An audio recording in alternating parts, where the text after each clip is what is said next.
Yeah, you said congrats, Nice. 10 boys. Nice. There's 10 boys. You got too horny, and that's why. I don't want him to come. Jake, how horny does this make you? Very horny. It's one big joke, believe me. Minnesota sports in all sorts. You see, they know it's never gonna get easy. You see, they know it's Minnesota, constant pain and misery. And I'm a part of Al Qaeda. It's 10K TV. It's one big joke, believe me. Minnesota sports in all sorts. Dude, he could turn Daniel Jones into Brett Favre. Minus the penis pics. Yeah. You can legally smoke crack. What is a DVOA? I win dicks, vaginas, or ass. I think that's what it is. Don't know much except to yell. Ladies and gentlemen, welcome back to another episode of 10K TV presented by 10,000 Takes. My name is Boss Man. I'm joined as always by journalist Jake and Sarge. And finally, a night off from the playoffs. We went, I think, Wolves on Wednesday. No, they were Tuesday at 10 With the o'clock with the Wild. Wild. And then we did Wild Thursday, Wolves Friday, Wild Saturday, Wolves Sunday. We have a night off, and then it's just right back into the fold. But you know what? I wouldn't have it any other way, fellas. It's great to have something important on every single night. Specifically, it's just great to have the Wild and the Wolves both in it. Last year, when all we had was the Timberwolves, I mean, it was obviously great because they played into June. But having both your basketball team and your hockey team in it at the same time is just so much fun. It's been very magical and magical experience. I think 2 years ago we had the Wild and Wolves in it too, but the Wolves weren't as electric as they are. Yeah, it was So- always like the Wolves just in the play-in tournament and then Yeah. getting their ass kicked in the first round. Like That's what 4-1. it was for a while. But now they're good, and the Wild have played. I think they probably exceeded expectations in a way, just because of like injuries and this team not having played together fully, as a full roster since like November. But the Wolves being up 3-1 and watching both teams in general has just been amazing. Been fucking awesome. I've had a purpose in my life now. Yeah. I can't say I had that before. I see a comment in the Instagram chat right now. I love Timberwolves Brazil. I do too. They posted a video, I think it was on Friday night after we won on Instagram, of two people dressed up as animals having sex. Yeah, that's just on par for Timberwolves Brazil. Yeah. I think that fully represents how we're feeling about the Wolves' performance against the Lakers. Just absolutely, I guess, fucking the shit out of them or something. Yeah. I don't know. Yeah. It was awesome. I guess. Friday night was great. Last night was yesterday was even better. So the Wolves, we'll get into it here. They went up 3-1 as of the game yesterday. By the way, the game yesterday, the Lakers made 0 subs in the second half. You can see how you're putting a senior citizen like LeBron James out there for that many minutes, and they're shocked they lost. Yeah. And then you have Luka still. And the Lakers, you have headband Austin Reeves out there trying to make these hero shots. And the headband just is not a good look ever on a white dude like that. No. Especially when you shaved his hair. Yeah. Bro, you're not going to sweat that badly. Just don't wear the headband. And yeah, it didn't make sense to me. It's like, I don't know how much LeBron James had an influence on that. I swear he is what's the guy in semi-pro? Jackie Moon, where he does everything. I how much is JJ Redick really coaching this team? It's probably LeBron James. And when he's getting caught on a hot mic calling them fucking idiots. Did you see that? LeBron? On Friday night, no, JJ Redick. Oh, yeah. One of their players was just clueless on what he was doing, and JJ called the timeout, and he's like, "What the fuck are you guys doing? It's the fucking playoffs." Just freaking out at him. Yeah. And Luka's standing there going like this, all confused at why JJ called the timeout, because I don't know. Yeah, and then I saw that clip too of Luka calling a fan a fucking pussy. Yeah. Yep. Or something like that when he was getting chirped at, Luka, you bitch, you're a pussy, blah blah blah blah blah, which are all valid statements. How about when Luka fell yesterday right in front of the crowd, and Oh, he yep. fell in front of two Lakers fans, and one immediately just sticks his phone in his face. Yeah, I saw that, and I think that was right after he didn't even get touched. And he was going into the lane and throws the ball up. Mike Conley, where somebody was right next to him, didn't even touch him. And he flew down again, flopped. I think they even might have called a foul on it. But yeah, I saw those two Lakers fans. And yeah, instead of like maybe even trying to help him up or like, oh shit, that was maybe kind of a bad foul. No, yeah, he's just like, Luka, I'm going to get this picture of him. So Yep, because no one's ever seen him before. no, never. You've been watching him for how many years now, and you have floor seats. You know, you're watching him in person. So It always blows my mind, like at golf tournaments, like PGA tournaments, when it shows a guy, hitting out of the rough or something, and everyone has their phone up filming Yeah. it. It's like you've never seen his golf. You can watch the broadcast any given weekend and see this guy's golf swing. Like, you're not capturing anything special by filming Yep. it through a Snapchat. I was gonna say, what are you actually going to do with this video? Yeah. Later. It's kind of weird, man. Like you can't sell it. I mean, yeah, you can't do that. So I don't know what their motives are with that. But yeah, it was a little bizarre when I saw that. But yeah, I just love the way they responded overall in those two games. Like, I was worried that like this is like going to be a rigged scripted series for LeBron James and his kid is on the team, which is clear nepotism. But we're just absolutely kicking ass out there. Anthony Edwards, everyone's clicking. Jaden McDaniels has been lights out. We got Nas Reed actually talking shit. Yep. Austin Reeves fell over, kind of flopped, and Nas called him a fucking pussy. Yep. And then Austin Reeves said, fuck you, and Nas said, I'll slap the shit out of you, bitch. Yeah. It's great to see the boys, John, little playoff ball. Ant's out there just like a kid having fun. I saw before game 3 at the Target Center, he ran over to the Lakers warm-up and tried to take one of their warm-up balls, and Luka was kind of laughing, and Ant's like, you guys have the better balls. Like, can I have one? And Luka actually ended up throwing him one, and they were laughing. So it's just, we think that these guys are under all this pressure, but you have a guy like Ant out there, and he's just a kid having fun. Yeah, it really is. It's pretty awesome. He's getting fined up the ass with all the stuff he's saying, but he's having a good time. Scary as shit when he went down yesterday. Everyone's like, terrifying. "Oh no!" It looked like it was something where it was like, "Oh no!" Like if he's out, we're done. Like just forfeit the playoffs. And you're sitting there, you're thinking ACL or something in your head.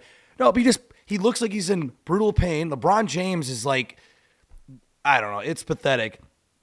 Like, and then I feel like LeBron James was a little aggressive or was purposely trying to hurt him. But anyway, yeah, he goes down and then he pops back up like nothing happened. And then he shoots two free throws and then he's just still hitting dimes out there. So it's like, dude, don't scare us like that. I swear he was putting that on for his show or something. Yeah. To freak people out. He is 23, so like an injury like that, it could hurt at 1 second. He'll be totally fine the next second. But Sarge and I were on the stream. By the way, watch the streams. Yeah, please do. And They're so YouTube, fun. Facebook, Twitter, TikTok, X, whatever, all the shit. We stream every game. But I pointed out to Sarge, I was like, he not that he embellishes, but he does this like once a game. And sometimes he'll even go running down the tunnel, and you're like, we're done. Yeah, what are you and doing, then out man? of nowhere, like a WWE walkout, he'll just come sprinting out of the tunnel at full speed like 5 minutes later, and you're like, oh, he's fine. So it's like you don't know. I don't think I've ever actually seen him get hurt before. And Sarge and I were pointing it out. It took the trainers a good like 10 minutes to dude. run over to our superstar player. Yeah, it looked like he was on the floor by himself. Oh. And the announcers were saying like, no one's come to treat Ant yet. What's going on? So it was a little. It's because they knew. There's like, Yeah, there's nothing wrong. it's what he does. Like he's gonna roll around for. And let's be honest, this is what every NBA player does. Yeah, exactly. They And- roll around for a little bit. You see the replay. Although it did look painful. Like LeBron rolled over on his ankle. So- Like almost on purpose. And the like a rolled it bitch. the bad way, I might add. So I was like kind of confused. I'm like, it looked like the most horrific part of that altercation was his ankle, but then he goes down holding his knee on the right knee when he looked like he rolled on his left ankle. So Yeah. and then another thing too was during that free throw, like LeBron James clearly way too aggressively goes up like in Rudy Gobert's like face, and then Rudy Gobert just responds back, and I think he like doesn't mean to hit him on the back of the neck, but just tries to elbow him back, and they call a flagrant on Rudy Gobert. But that was clearly like unnecessary like roughness on LeBron James. Yeah. And the announcers are like, he's just boxing out. No, he's not fucking boxing out. The box out is just doing this. He literally like rams his shoulder into him, and then Rudy is just trying to be aggressive back and be a little aggressive back, respond back, and just to say like, I'm not putting up with that shit. And then they call a flagrant on him, and I was shocked that at the end of the game that they. Even with review, even though you could see the hand on Ant's wrist when they call the foul, I was like, I bet you watch him not call that back. Watch him call that a foul in the review because it's LeBron James. Heaven forbid. So, but they actually called it. So, and that was what made us win. Yeah. So, yeah. LeBron James would not be able to handle Stanley Cup playoff hockey. We got a comment No. here from Coke Man 1228. Definitely not a Coke guy. Not a Coke guy. Dude, those announcers were so Laker biased. It was so irritating.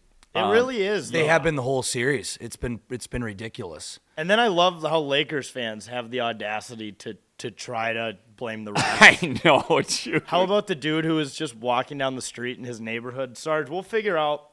I promise by next week we're gonna know how to play video Yes, because we will. Actually, Sarge, why don't we just preface this clip with a certain sound effect you have? Yeah, so it's funny you say that. Our audio box down here for our headphones, the cord is so fucked. It has to be at a certain angle. So you guys aren't going to hear it, but I'm ready with the sound effect. It's off again. Our fans will hear it. Did you play emotional damage? Right now. Emotional damage. Emotional damage. Listen to this guy. Just keep in mind he's walking down the street, probably in LA somewhere. He's actually bleeding too in this video. I think he gets so angry he bleeds. They want to take it from us that bad all fucking game long. Randall goes in flailing, calling for the foul. He gets to call his own fucking fouls. If he puts a shoulder into us, he gets free throws. On the other end, he puts a shoulder into us, there's a fucking no call. All motherfucking game long. These stupid little fucking pussies are fucking hitting us and then not getting anything called. We touch them with a fucking pinky and they're going He's to the bleeding line. by this point. This is some fucking garbage. The league fucking decided before this series even started they were gonna fuck us over. They want their young fake star in the fucking finals. Fuck these pussies, man. There was nothing Just keeps legitimate going, about bro. this game. We took that shit to them every fucking run. Every fucking time they went on a run, it was the fucking refs. No, not true. Every run, go watch it.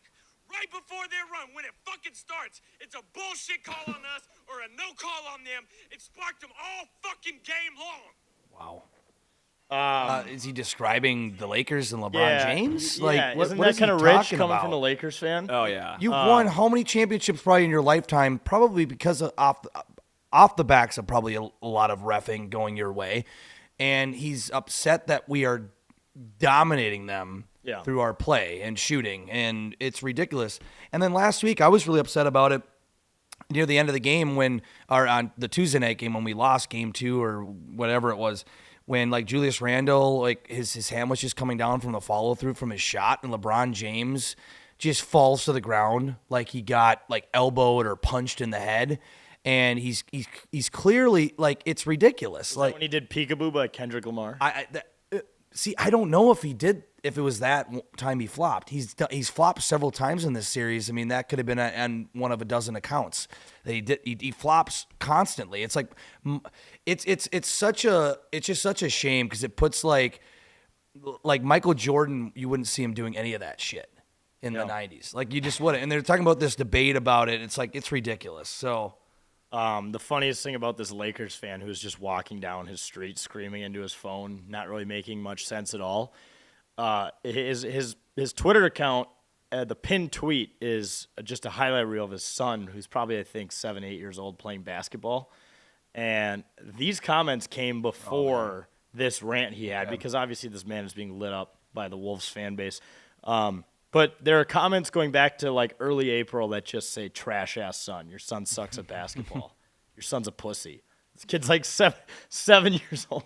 Well, you are Just catching strays. He is in LA. He probably pissed off some other people through other means. I mean, judging him on that video, he's probably done something like this before. So Yeah. to get attention on his Twitter. Speaking of attention, we're going to give some attention to some of our watchers here. Julian, this is a great comment. So Randall had 4 throws last game, and then LeBron had 14 in the first half. Yep. So it sounds like they're getting calls, Yeah. Yeah. I would think. Dude, they're getting a ton of calls. I mean, they just can't compete defensively to hold us down. Like they're getting everything they can in terms of calls. Like they're They fine. also have no depth because they had to make zero. They made 0 substitutions in Yeah. the second half. Or they do, but they don't want to because LeBron James is like, no, you ain't subbing me out. Yeah. Like JJ, you sub me out, bitch. Like, Throw this team I'm on gonna my get back. you fired. Another comment by Gabe here. I think people are overreacting to the elbow. This is by reference to Rudy. He put his elbow on his neck, then pushed forward a bit. It's not like he swung his elbow into Bron's neck. There's a difference. And I totally agree. I Yeah, would there 100% there agree. was no wind up. No. No wind up. And that was right after LeBron James just flat over the top just went into fucking Rudy Gobert's space during a box out. They're like, that was a basic box out. It's just a- it's just a box out. Are you fucking kidding me? It's a retaliation, dude. Goodness gracious. It's just like in hockey. Answering the bell. Yeah, it's just like when hockey, when you start poking at your goalie, you're going to go protect your goalie and you're going to respond back. And Rudy's just responding back saying, I'm not going to take your shit. And I think they were overreacting 100%. Final thing on the Wolves. Shout out Jaden McDaniels for just doing a jerk off motion in the ref's face. Yep. I didn't catch that on the broadcast. I just saw a clip after the fact. I was like, oh, it's Jaden McDaniels, and then at the end of the clip, he just, pulls the goalie a little bit. Yeah, in the ref's face. And the funniest thing was we posted this clip, and people were like, "Why would you guys post this? Now he's going to get fined." Yeah, in the league with some of the most coverage ever, I don't think the NBA is fining guys because of videos that 10K takes posts. I'm just No. gonna.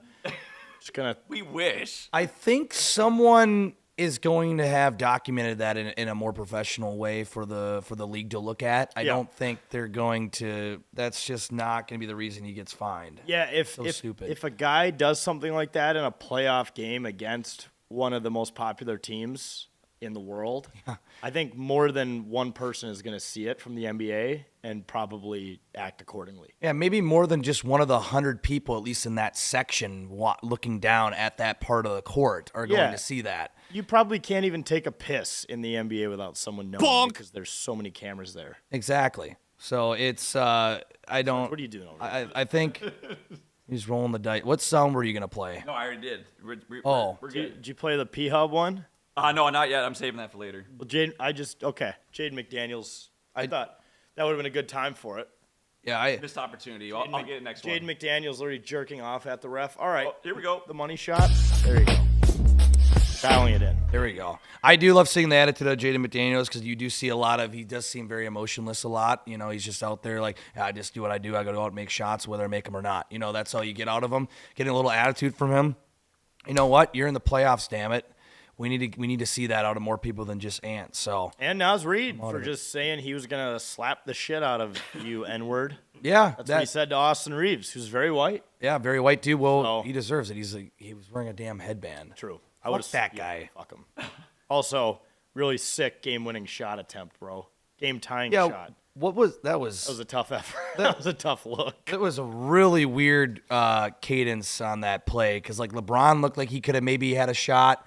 They throw it way to the corner with Austin Reeves. It's like, dude, again, if you're gonna wear a headband, You got to make that shot. you got to make that shot, man. It's not a good look. I've been saying that. So, Yeah. but the Wolves are dominating right now, and I love Yep. to see it.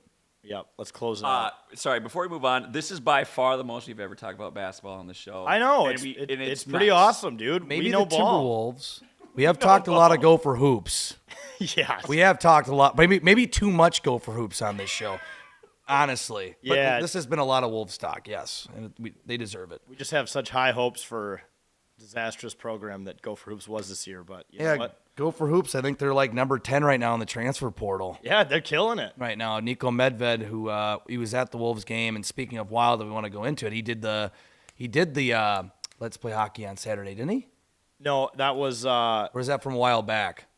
maybe Maybe he did. I actually sat down right as that was happening. Oh, really? Because I didn't saw see it. the Wild Socials post that day. It was Taylor Heisey on Thursday. I think Nico Medved did it. Okay, that'd be sweet. I think he did Let's Play Hockey on Saturday. Weren't you at the game? I was not at the game. I was He at the game. How do you But- not know who did Let's Play Hockey? Because I was walking to my seat as they were doing it. Yeah, dude. and he was getting captain's patches. You know how? Yeah, I had to grab 2 captain's patches in section 105 or 115. I had the option, or C13 if I was in the club there level. we go. Yes. Fucking rights, dude. Should we Dude. just go in the wild right now? Yeah, Or let's that do was it. a good Let's do it. transition. I was at the game. The Minnesota Wild in franchise history have never led a playoff series 3-1, which Emotional damage. yeah, it's not as sad of a stat as not getting out of the first round in a decade. But like the easiest way to close out a series is by going up 3-1 and then, maybe giving up one more game. If we went up 3-1, we win that series. We win sure. the series, and it is. But like we mentioned before the broadcast, it makes it sound so much more professional. Anyway, the Wild have every team in the West is 2-2 right now. Crazy. 2-2, and I feel like you do see a sweep here and there, but I feel like this is kind of hockey. From my time watching hockey, I feel like you don't see a lot of teams go up 3-1 or sweep. It's a lot of these series go 2-2. It's tough, gritty series every time you play in them, and I think honestly, I thought the Wild would maybe be down 3-1 in a series like this. Vegas is a good team, and we're holding up. Yeah, I think basketball would be the same if they didn't do the play-in thing because that just allows shitty teams to get in. But yeah, hockey this year it's been on crack. It's been awesome. Electric, man. This game, unfortunately, I was there. Just terrible reffing. I mean, right after we make fun of the Lakers for complaining about the reffing, that interference missed call on Hartman that led to the goal, the go ahead, or at least Yeah. Then we answered with a Spurgeon wraparound, which is pretty nice. Yeah. But that was bad. Right after that, you have Zuccarello get blatantly tripped right on the half wall. No call there. And then we go to overtime. We get on the power play, which was great. And I knew if we don't score on that power play, we're not winning the game. It's just the way momentum seems to go. It felt like we were dominating overtime. I mean, Gus made a few really good saves, but it's just never a good sign when like you have as many scoring chances as they did, and then it gets down to 5 minutes, and you're like, "Yep, Vegas is going to win." Because the first time they get an opportunity, which a tough play by Middleton right in front of the net, that's probably one he'll want back. But Gus made a good first effort, kind of kicked it right to the stick of was that Theodore or someone else who scored the game winner. Yep. That was just tough. Just a very classic Minnesota Wild type game. This has happened. We've mentioned it. This has happened against the Stars 2 years ago, the Blues 3 years ago, where they take a 2-1 series lead and then they play a really good game in Game 3, just come up short. Game 4, and just come up barely short. And then this is the part where the wheels fall off. So this is where they got to change the tide. This is where they have to. Thursday night. Yep. Tomorrow night. I think we talked about this before the show. I think whoever wins tomorrow night in Vegas will win the series. Yeah. I'm not going to go as far as to say whoever wins tomorrow night's going to win the series. I think if Vegas wins tomorrow, there's going to be a Game 7. Okay. I think Minnesota is going to win. We've done it before. Yeah. A Game 6 win against Vegas in Yeah. the COVID year. I think the Wild are going to win on Thursday regardless. So that's why I think if they beat Vegas tomorrow night, I think we're winning the series. I think there's no way we can lose a game like that. First time to get out of the fucking first round in 10 years and lose it in St. Paul on Thursday. But if it goes to a Game 7 in Vegas on Saturday, I honestly think that game is just up for grabs. I don't think the Wild have historically played well in Vegas. I don't think that really they played well on the road this year more than they've had at home. So Yeah. I don't think that really is going to bother me as much. It's just going to be a matter of who wants it more. But I think the Wild, if they have the opportunity to clinch the series on Thursday, which they really need to put themselves in a position to do, I think they can win that. That game is going to be electric if they can actually pull that. If they can win on Tuesday, Thursday night's going to be intense. It's going to be insane. It's going to be sweet. And I don't think Vegas is like the hardest place to play. I don't think It no, doesn't. No. I mean, obviously they've won a cup and they have dedicated fans. I've met plenty of them at the games. Like people think it's just tourists at the games. It's not true. Not But- true, but they do have a lot of. But- They have more tourists than they do other stadiums. in Yeah, the league. and Yeah. tickets. Did you see tickets for games 1 and 2 in Vegas were like $55? Excuse me? We've gone to regular season games where they weren't even that expensive No. or that cheap. Yeah, no. Normally, it's hard to get in the door under $100 if you go to a regular season game in Vegas. So that's because we normally go during like a highly traveled time of year. So I get it, but I would think for playoffs it'd be at least like 80, 90. Yeah, I more than that. And that just I don't know. That just kind of proves to me. I think they definitely do have like a fan base down there, but it's such a tourist town that I feel like a quarter of the arena there are people that are from out of town, maybe aren't even a fan of either team, and there's probably a lot of Wild fans down there because there's a lot Yeah. of transplants. So Or there are people who are just like, dude, if we were doing this full time, we had the money, I would love to go there for the away games. Like Yeah. to be able to travel for away, like that would rock. if they're that cheap too, damn, yeah, we could easily know. pay for that. So Just go for the day. Yeah. Just come home the next day even. Like I don't know. It'd be fun. cheap flight and start a movement with that. How cheap those tickets are. We could start a little movement and get like a group of 100 fans to come in there and Yep. fill up a part of a section and just be loud, Yeah. be belligerent. Do that for game 7. Yeah, we will. Maybe we'll Saturday. I don't know. All right, we got a comment here from Ben, and I like this question. I know people are interested, but first-time listener, long-time caller. I love that. Opposite. bit. Yeah, good bit. Wait, all the way around, right? Correct. Yeah. Gonna say Wait, long first time time listener. Ben's being a good, Yeah, okay. good sport. Would you rather see the Wolves or Wild win a championship first? Ooh, that's a good question. For me, it's the Wild to win a Stanley Cup. It's the Wild for me too, but that's a biased question because we're just bigger hockey fans than basketball fans. But doesn't mean we're not basketball fans. no. Now, who do you think has a better chance, though? I think your Wolves. answer is going to change. Wolves for sure. Wolves. I agree. They I don't- agree. the Wolves- Which is weird. Up to just 2 years ago, I said the Wild have the best Yeah. chance to win a championship in my Yep. lifetime, and that just flipped very quickly. The Wolves are just so deep. I know, dude. They're Like Chris Finch said, he has 8 guys that could be starters, which is just incredible. I mean, you just go down to Dante DiVincenzo. Like we Yeah. didn't really hit on him early on. I mean, just the Ginger Jesus or whatever of our team. I mean, they're so deep, and it's not that the Wild. They have amazing superstars, and the big thing of why the Wild I think are actually playing better than we thought and making this a series and almost making it 3-1 lead is their superstars are contributing. Everybody's all contributing. Everyone is, but the superstars need to come out like Boldy, Faber, Kaprizov, and some of our veterans like Zuccarello, Spurgeon. They're all like stepping up big time. But what the Wild really don't have a lot is just they don't have those few guys I feel like compared to other teams around the league that aren't dealing with our cap shit, they have a line 4 that's still grinding lines that can go out there and compete against the top lines amongst every teams. Like, not that the Hinestrozas aren't good players. I like those guys, but they just can't. I just don't see those guys being a deep run playoff guys when we need to, get a gritty goal near the end of the game when our top guys need a little bit of a break, Yeah, like Max Talbot back in the day with the Penguins. Yeah. Like someone like that. Well, you look at the Penguins Stanley Cup rosters. I mean, speaking of like Cal Clutterbuck retiring, I was thinking back to that era and the Penguins and all that. And they just had those guys that you forget about that were just these line 4 guys that could, that were just insane. And we just don't have that right now. But hopefully with the cap space, breaking apart this year, we'll Fourth line had a good goal on Saturday. Yeah. That Rossi goal. Trennian.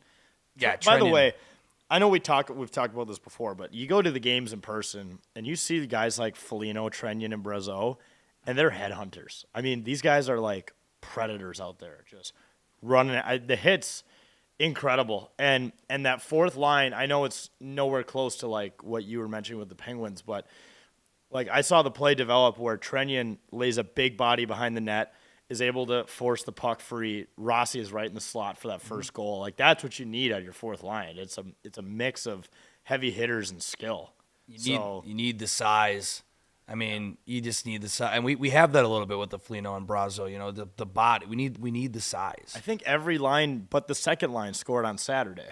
There was a guy on Twitter who was like, the Wild will never do anything with this roster because Kaprizov and Boldy are the only two who can score. And I'm like, okay, you did not watch Not true. actually any of the games. No. Foligno has scored almost a goal Yeah. a game. Hartman Yeah. has played his balls off this Spurgeon. series. Spurgeon got a goal on set. Wraparound. Please don't forget Gus, guys. As goalie guys, I can't believe he hasn't been brought up yet. No, we're gonna get there. Gus has been brilliant. The MVP of the series, in my opinion. Gus has been playing good enough when you say that a team to make it a deep run in the playoffs and even win it all, you need to have a hot goalie. I think by looks, sure, yes. He's a fairly hot-looking dude. But also Okay. by playing, Sus. some people, I don't know. Pornhub sound. Yeah. Play it. Jake, you said Gus is a hot dude. But maybe he is. But also in terms of his playing, I think he's playing hot enough for what you need in a netminder to make a run into the playoffs. Minus the 5-hole goal on Thursday. Minus that 5, but you're due for a couple Yeah, bad yeah. bounces, and you're not perfect. As long as he doesn't keep doing that shit. I've done that shit, dude. It's actually demoralizing. Suck? I would imagine, especially in a Stanley Cup playoff game on the road, nonetheless, like having that building explode after that happens is. He answered the bell. I think we talked about that. He definitely answered after that happened, but oh my god, like that's got to be an oh shit moment. Like that could have derailed him. Yeah, It didn't, No, but he it doesn't. could've. He's not a Devin Dubnyk. Excuse me. Nothing against Devin Dubnyk, but he would do that shit where you let up a goal and you could just see it bothering him the entire game. Yeah, Gus is like he's super stoic, just a Swedish dude that's like Very quiet. in the past. You ask him about that goal and he'll be like, "What goal?" Yeah. That's just that's his mentality. Ted I feel Lasso, like, which memory is of great. a goldfish. And I feel like Gus is probably a big Ted Lasso guy. So He probably is. He's probably got an Apple is TV it? subscription. I also had just that I had a tough first playoff game of the year. I hit myself in the face with my own rally towel. My eye swelled up for a little bit. That was a rough look. you're not the only person to do that ever. That's Right. You know what? I'd rather hit myself with it than someone else. There- Because some people have taken some brutal hits with rally towels. Dude, I always am. I'm always afraid of that too. But there is like an art to swinging it. It is. And the more you drink, like if you just like shake it or like swing it too low, yeah, you're going to pop yourself in the eye, maybe make yourself blind or hit someone. But Maybe next to pull you. an Akshay Bhatia and like throw out your shoulder, fist pumping. That's such a good reference, dude. I hope people understand that. That's I so also- funny. like us could do it. I also, when I was getting another beer between the second and third period, I left mine somewhere. I must have dropped that out of my pocket. So it was really depressing during overtime. I was just swinging an empty fist around because I'd lost my rally towel. Maybe I was the one who grabbed your rally towel. I found it when I was walking into Tom. I found a rally towel as I was walking by McGovern's on the Yeah. sidewalk, and I walked into Tom Reed's. Probably not. 'Cause I lost mine at the game. Oh, I'm pretty okay. sure I dropped it in the bathroom, maybe, which no one's gonna pick that one up and for an extra. Well, round. Oh, yeah, someone you better might. not. I also left my glasses at Tom Reed's on Thursday. Can confirm they have them, so I just gotta go pick them up. Oh, they do still have them. Great. Yeah, I tweeted about it, dude. Thursday, we were out way later than I wanted to be. We ended up going to Truck Park after the game. I left my glasses at Tom Reed's. I drove a Lime scooter home in the pouring rain, and I just crushed toppers until about 2:30 in the morning. Woke up and just worked my full-time job the next day like a fucking coal miner does. Right back in the mine shafts I go. That's the playoffs. That's playoff hockey, and that's the title of this episode. It's nice to have a night off from this because, dude, it just every year it just destroys my sleep schedule, my liver. It's obviously great, and I wouldn't want it any other way. But it's nice to have a Monday night off from it. Yeah, it is nice, especially Monday night, and so we can do this show without even worrying about having to watch it later. But yeah, dude, it is kind of a lot. It feels like it's a lot. Like you put so much emotion and put so much of your mind and brain and focus on each game. Just being a fan of Minnesota sports in general is stressful, but let alone the playoffs. I mean, it's the first thing you think about when you wake up. Yep. And it's just it's in your head.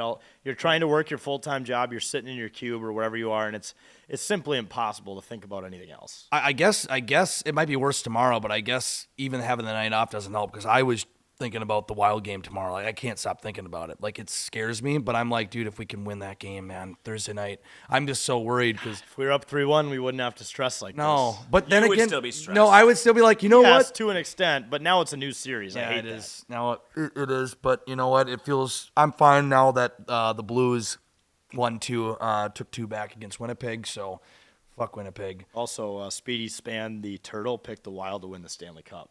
If you guys saw that. I did. And How does that make you feel? well, great. It makes me feel even better that they used a Rossi jersey because he's not a bust, dude. That's Not a right. bust. Go get the shirt. I'm surprised they didn't do. Yeah, true. I'm surprised they didn't do like a Kaprizov jersey. Turtle would put on. But basically, if you haven't seen the video, I think it was NHL Europe's Twitter account or X account posted like maybe Instagram. They posted Speedy Span the Turtle. By the way, I've been corrected. I believe it's a tortoise. I still don't understand what the difference is there. Was it a tortoise? It looked small. Maybe it was a small tortoise. Yeah. Baby tortoise. And Okay. and there was, all the teams that are in the NHL playoffs, they all had like a jersey that was perfect fit for the Turtle. And whichever jersey the Turtle went to, or tortoise, whatever one Speedy Span picked is the team that would win the Stanley Cup, and he picked the Wild. And he went by several jerseys too.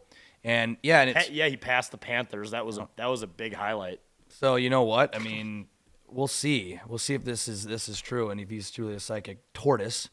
But yeah, it was cool that not only is he picking the Wild, but he is confident in Marco Rossi. Yep. So he's a fish. I think we can put the bust, not a bust debate to bed because Speedy Span the tortoise or whatever. Yeah, I think that was the final nail in the coffin. Now we can on that not a debate. bust. We can officially stop tweeting it and everything because Speedy Span put it to rest. It's like trusting the groundhog with weather is what It is. this whole thing is. I guess just the final thing I had is I did see today that John Merrill is practicing with Bogosian, and it's looking like Z Boyum's going to get benched. Really? Okay. That's it. He might just be taking a maintenance day or something, but That's they fine. said Merrill was skating with Bogosian. Everyone was freaking out about it. Merrill's been fine. You know what? I trust the coaches more than I trust myself. Yeah, I mean, like Zeev Boya, but you got to understand, like he's played 4 games now in his NHL career, and he's in the playoffs. Like this is one of the most Yes. toughest things to be put into Yeah. as a first-time player, a rookie in the league. So you're gonna, if they feel that he needs a game or a break, like throw in Merrill, who has been okay and he's been in the league a while. Like I don't see the problem with that. Some people are gonna freak out. Boyum's a bust. Yeah, We should never we'll have drafted him. Blah blah blah blah blah. Like We're just doing the passing of the torch now that Speedy Span the Turtle picked Marco Rossi. Now I think the conversation becomes, is Z Boyum a bust? He I know. just got benched. yep, but Busts then don't get benched. but watch, he's gonna score. He's gonna get a goal this series, and it's gonna be a big one. I say that Watch. even though Rossi got sent down to the AHL like 5 different times. He did, but he needed it. He needed rework. I know he was doing the COVID stuff. Yeah, you he know, almost a few years died. ago. Yeah, he almost died. So he needed to get his whatever, get his muscles back, his everything back, his skill back a little bit. Now he's here. I love this comment from Ty here. The speed difference has to be insane from the Frozen Four to the NHL playoffs. Guaranteed. Oh, Great And comment, The Ty. Yes. physicality, dude, the way they don't hit like that in college. No. You know? You're At not all. facing like Theodore and frickin' Carlson. When he probably had his first look on going on Aiden Hill, he's like, is there like a fucking wall in the net? Yeah, are those 2 kids Like- on trench coats on each other's shoulders? Rat Is that style. that's like wearing my goalie pads? It's like 2 of my goalies on Denver combined into one. Is this even possible? Yeah, Jake, that'd be like me standing on your shoulders, and we put on A jersey, and a Goliath-sized goalie set. that's what it looked like to Zeev Boyum. That's what it's like to probably play against Aiden Hill. Yeah, literally. What is he, 6'4", 250, 6'5", 250? He's a brick shithouse. Yeah. So for a guy coming out of college playing against smaller players, especially smaller goalies, he's like, did the net get smaller? Like, I mean, there's Yeah. got to be that has to be such an adjustment for me. Would just be looking at the fucking goalie, but then you have to throw in the defensemen and the Barbashevs and the Back Theodores checking on Jack Eichel. Yeah, Jack Eichel, even Mark Stone, who's just going to come after you for no fucking reason. Yeah. Shit like that. There's little elements, and I thought he's actually been holding up okay. He's been Quite doing fine frankly. defensively. I think he's been actually okay. I think you're coming into the playoffs against a an experienced Vegas Golden Knights team who just won the Cup. A lot of these guys won a Stanley Cup a couple years ago. Yeah, so mostly the same core. People can calm down about Boyum if you're freaking out about him being benched or taking a night off. Let's relax. Yeah, and I wanted to say also he's 19. He can't even drink captain's patch. Like, I mean, and it's just He's like, only been able to drive for 3 years. correct. It's completely different game too. Yeah. It's way more physical. I think he's going to be just fine. I don't think 100%. people should worry, and I would not hate as an outsider. I think John Merrill might. Sometimes you need to switch it up too. You just never know. Also the chemistry aspect too, like coming in there. You might not have the chem that you're used to playing with, because I know he's playing with Bogosian, right? Bogo. Ogo and Merrill, yeah, just a couple Bogo. of old geezers. Yeah, and yeah, just it takes a little bit of time. Yeah. So I wouldn't be too worried, guys. Dude, if I had a hypothetical. If the Wild would have won on Saturday, you think Fleury starts Tuesday?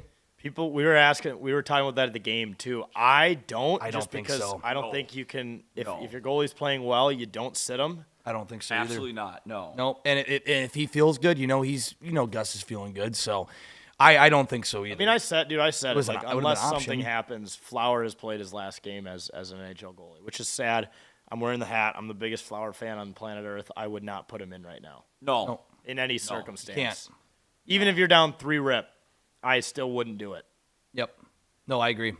because not only because Gus is obviously playing better, but I mean, it's not fair to Flower to throw him in after just not playing since the Ducks game, which I know. feels like an eternity ago already. Yeah. Crazy. Do you guys have anything else on hockey? I think we already talked about it. Every series is tied 2-2 in the West. Our friends up in Winnipeg have some serious fucking issues, and Connor Hellebuck, our American hero goaltender, is looking rough. But we'll keep our eyes on that. I know we've taken up a lot of time so far with the Wild and the Wolves. Let's move on to the Vikings draft. Unfortunately, kind of a thing that just happened to fly under the radar with the Wolves and the Wild both being in the playoffs. Not for some people, though. You're like, you paying attention to the draft?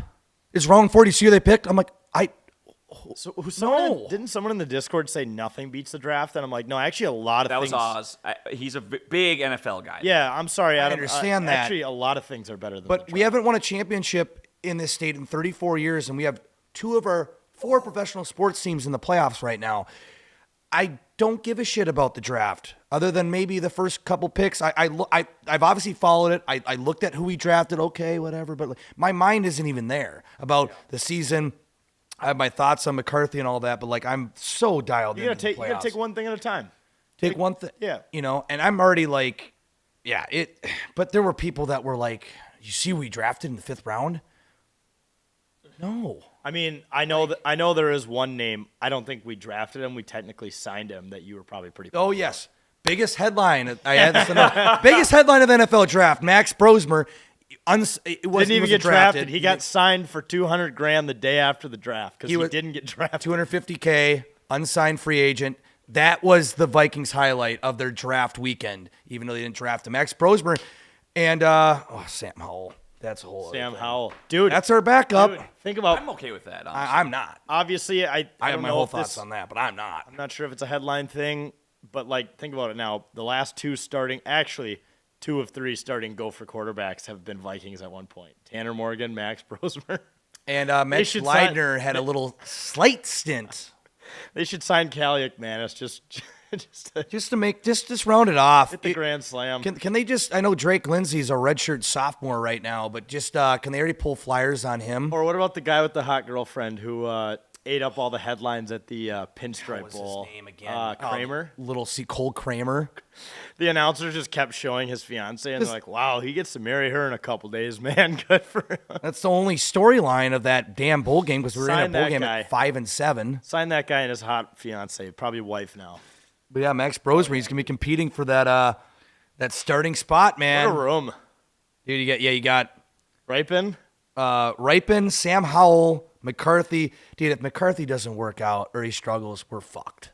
No, Fucked. we We're have Max fucked. Brosmer. What do you mean we're fucked?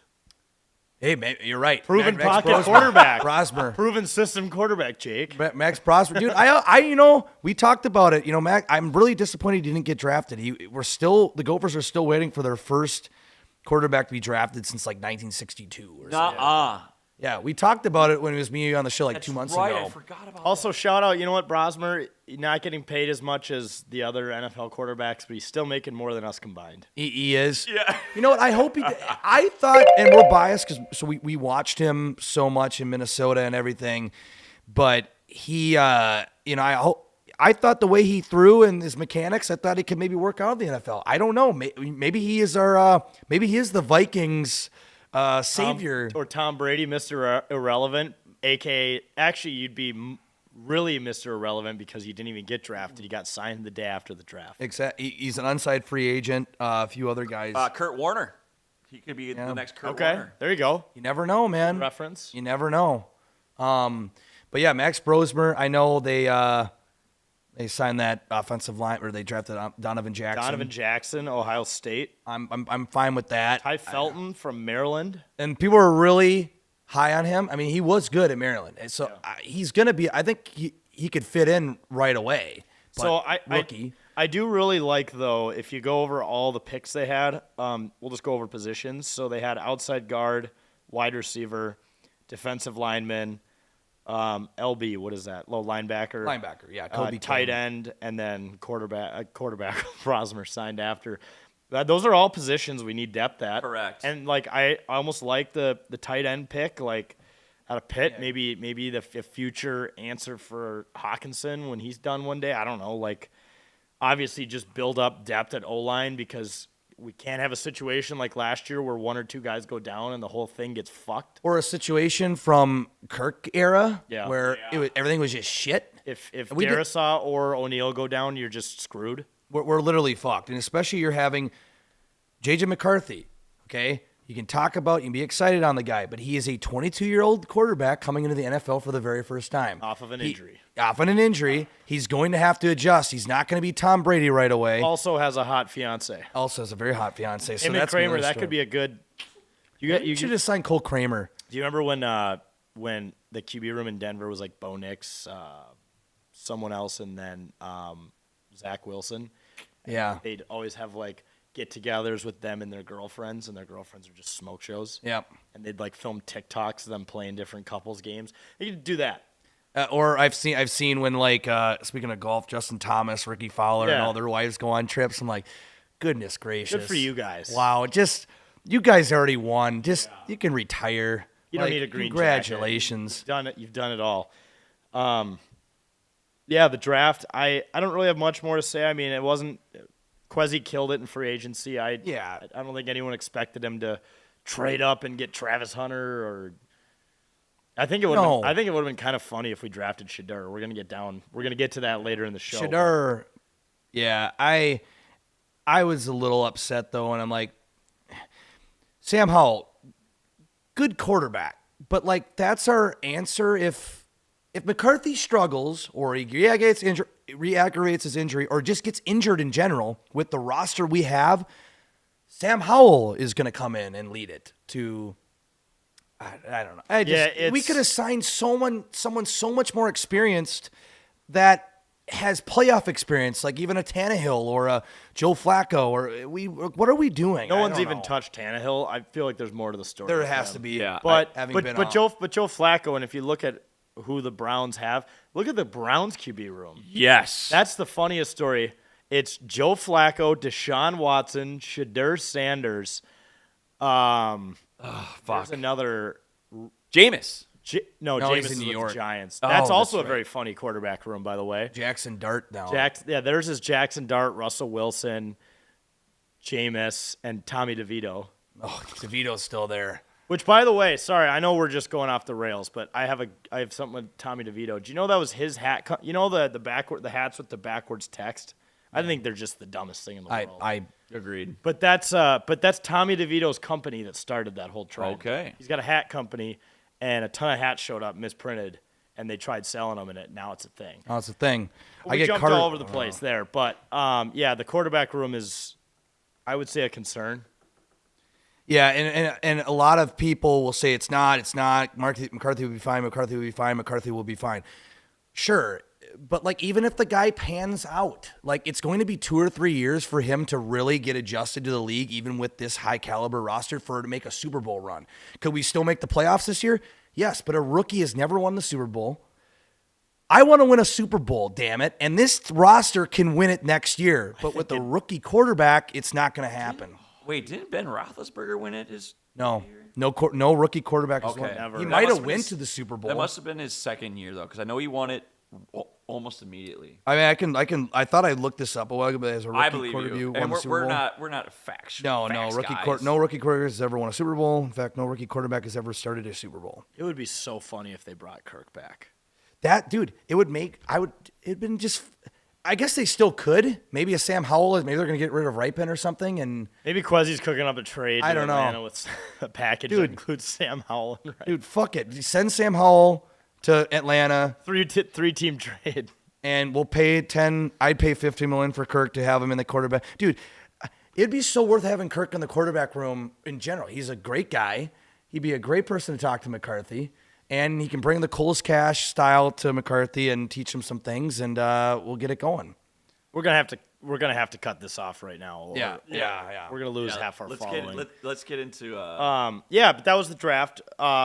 Before we talk about our next topic, we got to tell you about Captain's Patch, folks. As you know, this is a beer that we partnered with Elm Creek Brewing on. You can get it at Game 6 of the Stanley Cup Finals this Thursday. At Stanley the Cup Finals? Sorry, playoffs. Maybe you will be able to get it at Game Actually, 6 yeah, Stanley you Cup will. Finals Fuck it. in You know what? June. Let's manifest it. Get it at the Stanley Cup Finals in late June. Section 105, 115, C13. You can also get it at Target Field. I know you guys have been buying it, posting it on your stories. We appreciate it so much. You can get that at Gate 34 on the tap wall and get it in left field at the self-serve cooler. Captain's Patch. Make sure to tag us if you buy one. We'll repost it. Appreciate you guys getting it. Always captainspatch.com to see where you can find it near you. 21 plus. Thank you to Elm Creek for brewing it. And I wonder if AP drank any of those. What's going on with it? What? awesome transition. I thought I would. boss man. Phenomenal. I just have so many questions. I have So questions too. Let me start with the facts. So first reported, I shouldn't be laughing because drinking and driving is not funny, especially when people get killed. But this, just the sequence of events was actually funny. So first reported by the Minnesota Star Tribune, police say a state trooper saw Peterson driving 83 miles per hour in a 55 mile an hour zone at about 3:20 a.m. The trooper pulled him over, and a breath test measured his blood alcohol content at 0.14, nearly twice the legal limit. AP was at the draft party way earlier than that. Yeah, So way earlier. the running joke is that he got drunk at the draft party and drove home. Obviously, that draft party ends at like 11. Yeah. And I think he went on with PA for one segment, and then I heard he got into like a team shuttle. So he got a ride from the draft party to somewhere else. I guess a bar or a club or somewhere where you can, just get absolutely buckled. And, then he just got a DUI and was booked the next morning, posted $4,000 bail. Obviously, he's an all-time Viking. I remember going to Vikings games growing up, watching him at the Dome. I had his jersey growing up. Same. I think my brother in our parents' house still has like a poster of AP up, which is, in hindsight with the child abuse and the domestic violence, probably not the best thing to have in the guest room now at Tom and Kathy's house, at my parents' house. But yeah, I mean, what do you guys got on this? I don't know. I see it. He was making headlines the night of, like, oh, Adrian Peterson is at the draft parties, mingling with fans, and it's all great. And then I wake up to just his mugshot. Like, what are we doing here, dude? Like, don't you have enough money for an Uber wherever you're So staying? apparently he's like broke. Okay, Chat, can you help me on this? That's right. I think he is kind of broke, isn't he? I've heard he's like bankrupt. But like, dude, you gotta have. Aren't one of his kids 16 now? Can't one of his kids pick him up? Do you think they're living in the same place? Probably not. He I don't probably think child legally can. services Yeah, is- he probably can't. You're right. I don't know. Yeah, my question too is like, where did he go after the draft? I feel like you got to piece together like this is some sort of crime scene. What's the The timeline? draft party ends at 11:30. gets picked up by a team shuttle, and then gets pulled over by a state trooper at 3:20 in the morning or whenever it was. See, what I heard What is did he do between that time? He did the one segment and then left. So he left at like 9, I heard, is what Yeah, I read. and I think he was there. He took some pictures with fans in one of the areas, and that was So what the hell? Like, What happened in the middle? He actually might not even know. he might not remember. Honestly, I So I've been to detox, and I went to detox at 0.2. So, man, he was hammered, and what I just Or don't get. Detox Insider Sarge back. Yeah, don't ever go. It's a fucking One guy, nightmare. Sarge. But what I don't get is I thought there was a service for like professional athletes, like they get a service. There is. Yeah, there definitely The is. team provides this so that their players don't get arrested. And I don't know for like these really rich guys if it's like a pride thing because they probably have badass cars that they want to drive. But maybe if you're going to the club, maybe if you're going to a bar, or even like a buddy's house. Who was it? Who was the running back for Wisconsin who got the Dewey? Who played for the Broncos? Holy shit! This guy's like. Monty Ball. Is it? Yeah, I think Monty it was. Ball. He was drinking wine at a friend's house when he got his DUI, like during the NFL season. It does blow my mind how these guys who have resources and money continue to get DUIs. Yeah. Yeah, and if I was an athlete coming into the league too, and I had already seen all these athletes get DUIs, it would scare me to be like, oh, maybe I shouldn't do this, and I should take some resources that I have. They keep doing it, even though they probably see their other athletes and predecessors doing it. It's like, I don't know. I feel like it's not that hard. Like knowing how classy of an organization the Vikings are, like I feel like every former player living in the area still has access to that driver's service, Yeah. or at least the legends like Adrian Peterson. Adrian Peterson. I don't care definitely how is. bankrupt he is. That guy should never have to drive his own vehicle again. Yeah. Just for I what his career alone. Like, I know. So I think, that was just an insane thing to see. someone who was also intoxicated who did not get a DUI. I don't know if you guys saw Pat McAfee hit a weed pen at the actual draft in Green Bay. Yeah. There was a video of someone from the crowd handing him a pen that he hit. Took a little hit off the Benjamin.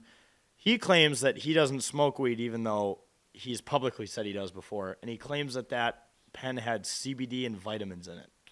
And vitamins. Which vitamins were those? If you're gonna, I don't see why anyone would smoke CBD. It feels like that's just unnecessary damage to your lungs when you could just take the gummies for CBD. Yeah, I know.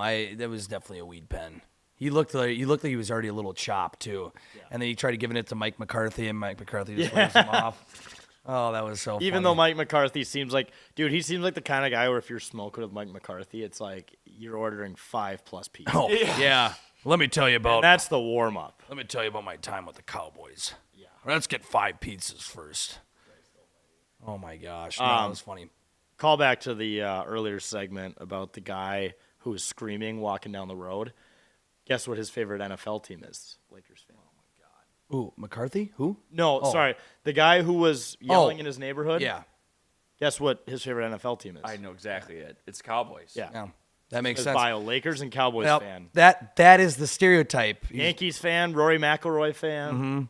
Yep. Dodgers fan Probably probably. likes Miami FC. Yeah. We're going as deep as soccer. Wow. Yeah, he likes all the Bama football. very he probably still likes he's probably still a Patriots fan somehow. Yep. Yeah, during the Brady era. But he but then claimed he's a not- Tom Brady fan. He's a Tom Brady fan. He's one of those typical fans.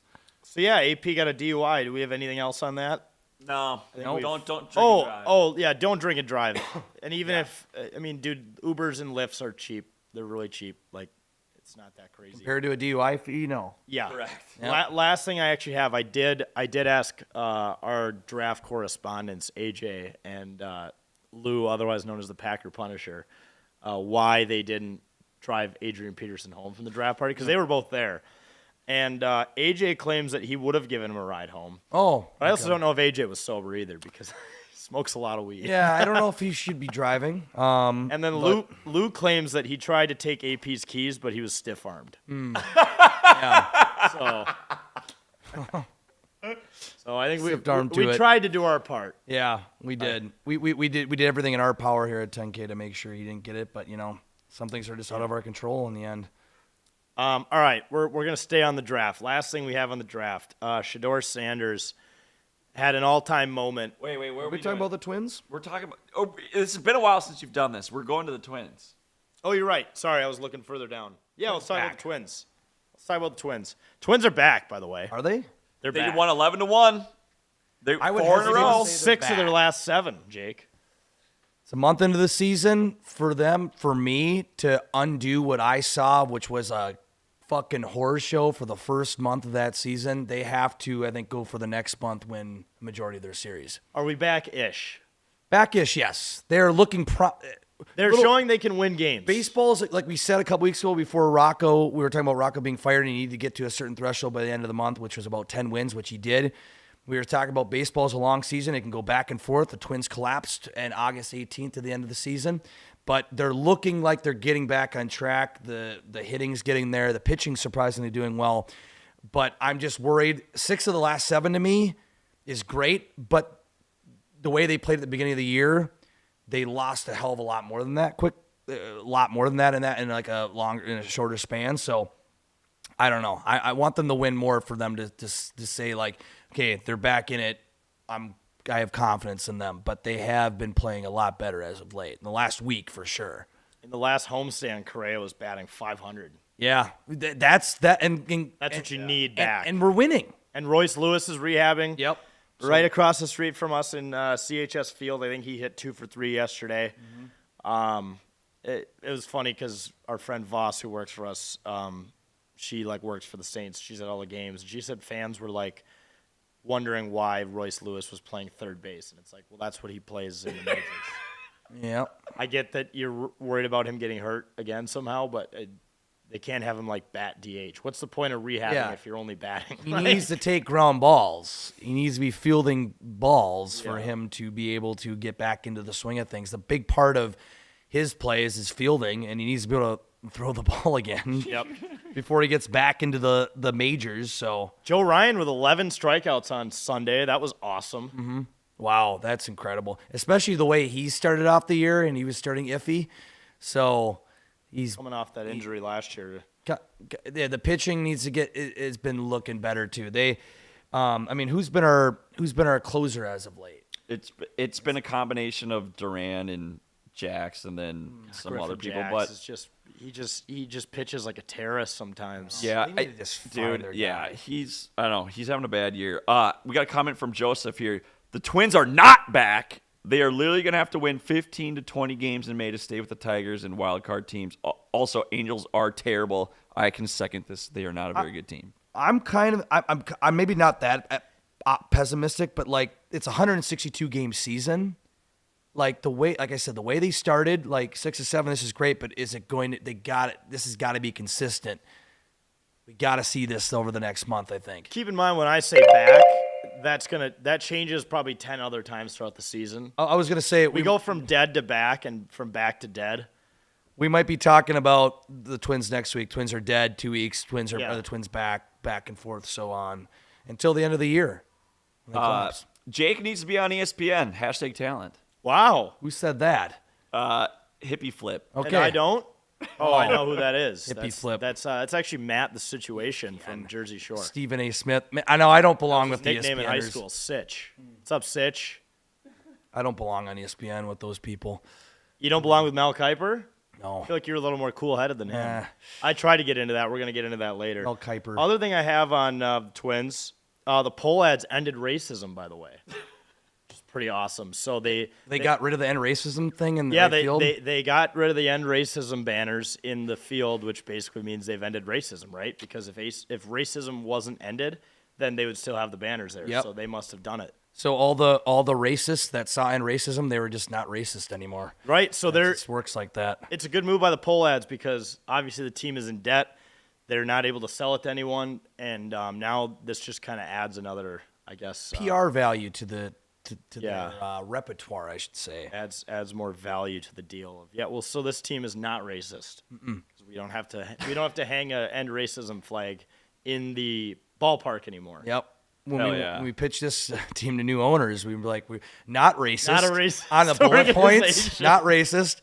Oh, that's a good one right there. Yeah, we're gonna buy the Twins. Meanwhile, the Atlanta Braves are like, oh, we can't say the same. Yeah, you don't buy the Milwaukee Brewers. They're racist.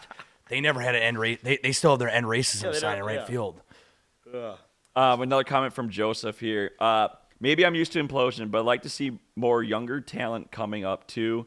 Can we get your guys hopefuls for debuts this year?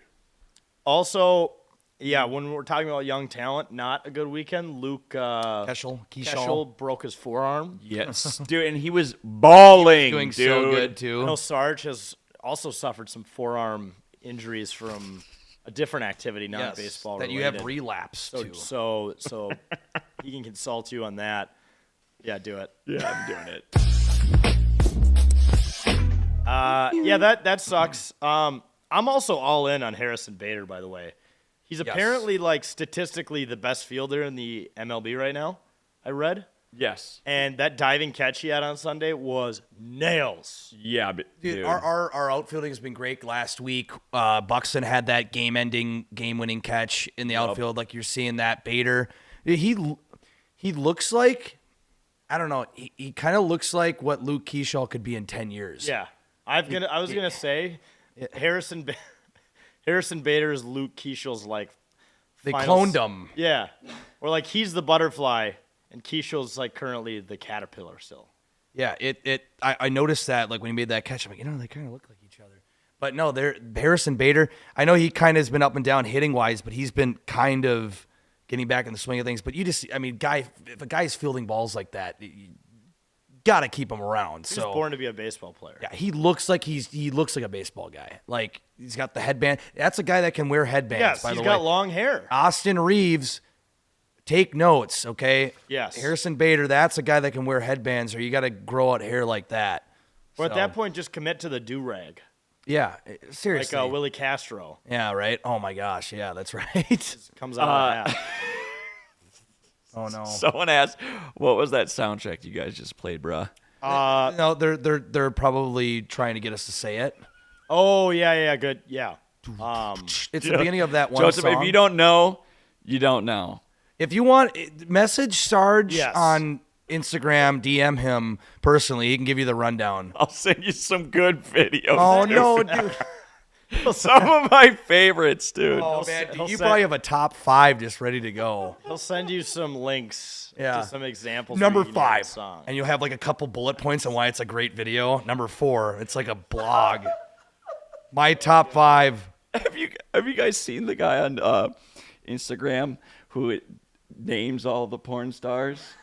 Oh, that's you, right? That's Dude, your, that's your I think I've version. seen sent one of them. sent one to Marlo, and I was like, I've seen every single one of these Oh videos. my god. Where the guy he like names him like within 30 seconds, and he's like done. He's like, yes, Yep, that's so dude, happy. I'm like, oh my gosh. dude. It's sad, but I could damn near do the same shit. Honestly, Sarge, when I've seen that video, I'm like, you know what? You could do this probably faster than this guy. You should make a video on it. Oh man, dude. fuck. And you take it so seriously too. Like if I don't get this under 30 seconds, I'm gonna be pissed at myself. Oh fuck, dude. I Is gotta there any study. podcasts that cover porn? Yes, He said that way. I don't know. That way too fast. Yeah. 100%. There's many. Okay. I wouldn't know. I wouldn't know though. I Surprised they- wouldn't know. Surprised said they haven't many. invited you on as a guest yet. At this point, you're just a member of the So, community. here's my Mount Rushmore. Not a fan. He's still waiting for us to give him the green light on that blog. Even though Yeah. the blog is dead. Yeah. Oh Still yeah. got it in the drafts somewhere on his Yeah. computer. Top 10 porn stars. I didn't write it, but I listed out a top 10. But it's gone. It's gone now. I'm sure you could read. No, you dude, could the list server's it out. still up on the old site. You can find Yeah. it if you really want to. But Find it. all right, let's move into while we're talking baseball, the Land of 10,000 Calories challenge. We failed. So Or like bad. the 26,000 calories challenge. I would say we didn't fail. I would say we underprepared. We I would underestimated. say we didn't understand the challenge. We underestimated it. I didn't think it. I thought the hot dogs were like fucking PCP pipes. They're as thick as they were. They were like The these. bun was French bread. I'm like, what it the fuck? wasn't a hot dog bun. It was what you eat with pasta Dude. at Casetta's. Well, yeah, they were. It was thick. Yeah, it was like bread you would eat with butter separately, Yeah. with a fucking like PC pipe hot dog on top of mac and cheese, pulled pork, jalapenos, the onions, I mean, it was good, but you couldn't you take one bite and you felt full for the next week. Also, It was huge rough. shout out to the Saint chef, not the one who ate the disgusting hot dog, not the character. Yeah. The Go chef. watch the YouTube video, Yes. please. 10K takes on YouTube. Watch the full thing. It was a pretty awesome day. Thanks to the Saints for having us. But the actual chef of the Saints, we got to go down there and make the hot dog, and we found out that he used to run the Metrodome. That's To right. run all the because I brought up the Dome Dog. I was like, oh man, this is what hot dogs at baseball games used to be. You know, these big, thick fucking hot dogs that made you sick after eating one, but you got your money's worth. Mm-hmm. And he was like, yeah, I actually ran the Dome. We were like, holy shit, that's awesome. You ran that whole mafia. That's great. That took us back. You're like, you probably served our 6, bitch 7 years, asses, yeah. just 6-7-year-old, Just crying. hot and- dogs, crying, giving us. Yeah, that goes way back. But no, yeah, shout out to him because that was it's an incredible challenge. It's an incredible thing to do. But I will say, you need 12 people, Yeah. maybe. I at least. honestly, I would roll with 15 Yeah. to be safe. They had 10 people do it, or did you say 8 or 9? He said people? nine did it and they failed. They failed. So for those who don't know what we're talking about, the Saints have this thing called the Land of 10,000 Calories Challenge. It is, as we've described it, French bread, 6 feet of it, with a massive, almost bratwurst in the middle. It's 8 of those. And then there's pulled pork, barbecue sauce, mac and cheese, jalapenos, bacon bits, crispy onions, drizzled in chipotle ranch, surrounded by jalapeno poppers and French fries. It was insane. It's 26,000 calories. It weighs 28 pounds. It's 6 feet long, and it's a heart attack on a fucking platter. But you know what? It was actually pretty damn good. It was good, and I thought we ate an impressive amount for the amount of people we had. Honestly, We brought 4 people to try this. That was and maybe the dumbest thing we've done in company history. I just thought it was We've- going to be. We've gotten sued by the NHL. I thought it was just going to be the normal hot dog buns, normal hot dogs, and kind of like the foot long hot dogs and all that, and maybe topped with a little bit of stuff, and maybe that would have still been tough to finish, but we would have finished a lot more of what we did. It was So- just crazy. Sorry to interrupt. So Johnson and I were talking. We think you guys had the wrong strategy. Johnson brought this up. He thinks that you guys should have done one guy takes the mac and cheese and pulled pork. One guy just takes It, down the hot wouldn't have mattered dog. with 4 Wouldn't have mattered. people. See, I don't think it would have wouldn't either mattered. because, dude, when they were making it and I was there, I was literally disgusted because it was so much food. Well, and it's If someone just took the mac and cheese, they wouldn't have finished half of the mac and cheese. It on was top of insane. And As- the hot dog was yeah. thick as shit. the pictures don't do it justice. No. Because, we were trying to make the graphics, the thumbnails, all that. And I was like, oh my God, this thing looks way shorter on these pictures than it is. I mean, how tall would you imagine it was? At least 4 to 5 inches tall just to put it. Yes. Put it, I mean, it's, You it's- couldn't it's put the whole this thing in your tall. mouth. No, you couldn't. From top to bottom. I had to scrape off the pulled pork and the mac and cheese and eat that separately. Just eat my section of hot dog, and then by that point, I'm like, "What the hell?" And you down the jalapeno poppers, which are amazing. By the way, the whole thing tasted good. it was very good. And the Saints have great food. Have had their Chicago dogs before and everything. But yeah, it was just you need to have 15 people to knock that thing down. Maybe we try that again with 15 people. I don't know. Also, yeah. But, oh my goodness. I know that leftovers were the last thing you guys wanted to think about, but I wish I grabbed more because they came out with these massive catering trays Yep. that I loaded. I didn't put a lot. I mean, we were all so sick to the point of almost Mm-hmm. puking. So the last thing you want to do is bring more of this into your home. But I put it in my fridge and I had it Sunday and it was so good left over. So I kind of wish I would have grabbed more, but Yeah, I grabbed some, but yeah, it was a lot at the time. I don't even know how you actually order it. I think you Yeah. just go up to any concession stand because it takes an hour to make. I mean, and for good reason, dude. We helped put it together. It's a multi-person job. They got to have the food prepped.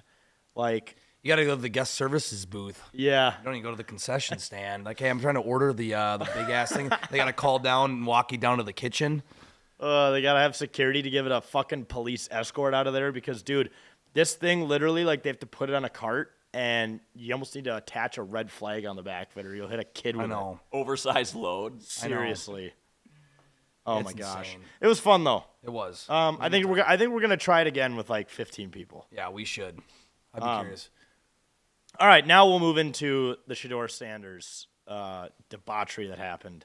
So, Shedeur Sanders was projected to be a first-round pick.